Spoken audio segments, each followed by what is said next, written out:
This is my project in the 60s, and to start off, I wanted to kind of present a quote by the Beatles. Well, not, I don't know which member, but about them saying they're more popular than Jesus at the time during the 60s, and that, like, who will last longer, Christianity or the Beatles or rock and roll.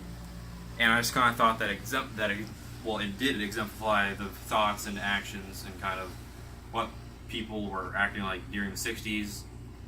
And now I wanted to talk about the presidents during the 60s, which were Dwight D. Eisenhower, who was in office from 1953 to 1961, John F. Kennedy from 1961 to 1963, Lyndon Baines Johnson from 1963 to 1969, and Richard Nixon from 1969 to 1974. So I'm not really going to talk about Dwight D. Eisenhower or Richard Nixon because they didn't really contribute or do anything to the 60s other than Nixon ended Vietnam, which was in the 70s, though. So I'm going to talk about JFK and just a little fun fact about him. He was a womanizer who kind of he just womanized a lot of women, I guess. And he snuck them in. He had built hallways into the White House, which he would sneak women in. And then now, kind of the big picture stuff. He technically didn't start Vietnam, but he was probably was going to. He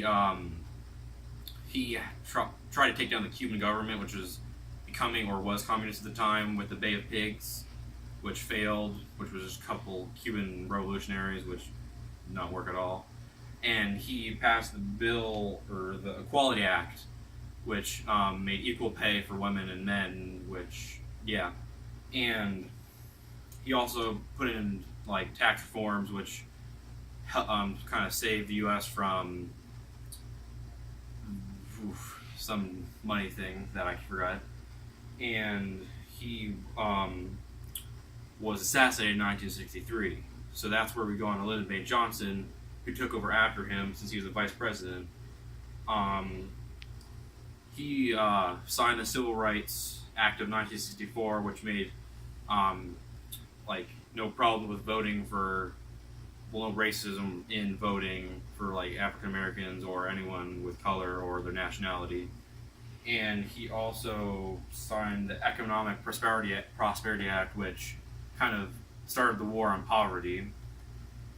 And he basically started Vietnam for the U.S. in 1964, which I'll get to just now on Vietnam.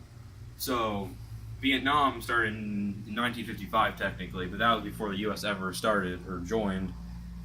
And like U.S. didn't join until 1964, until the Gulf of Tonkin, where some U.S.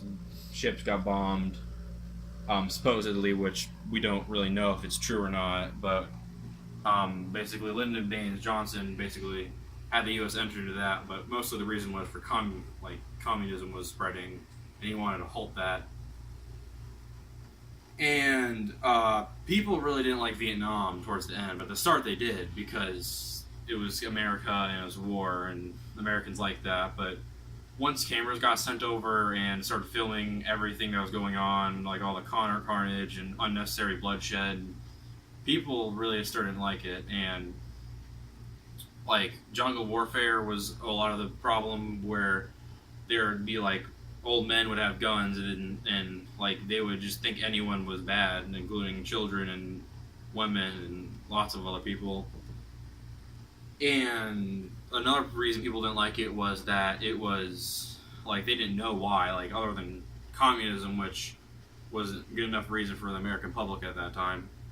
And so yeah, and just it was another thing. It was the longest war America was ever in. It was 20 years from 1955 to 1975, and also U.S. essentially lost it. Like they withdrew, and Americans don't like to think that, but they did. And now on to something that was directly correlated to Vietnam, which is the hippies or counterculture, which was directly started because of Vietnam. They were created, well, yeah, they were created because of Vietnam. They believed in no war, no like violence, just peace and love.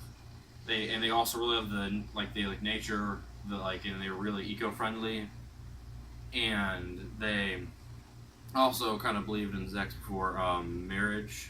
And that was another thing about them.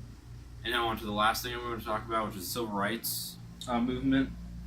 It was led by Martin Luther King and Rosa Parks and some others, and it was mostly black or African American until about, I don't actually know exactly when, but I think 1964. But that's when Bloody Sunday happened, where some protesters were marching across the bridge into Montgomery, Alabama, and they were essentially attacked by some policemen, some white policemen, and that's when the American public really saw what was happening in the South, and lots of whites joined, and that's when it really gained traction. And it kind of all culminated in the the Civil Rights Act of 1964, which I previously talked about, and it was just kind of a joyous time for them, the African Americans, because they could vote and they could put people in the power who they wanted, so they had a voice. And that is my project. See you, Mr. Moore.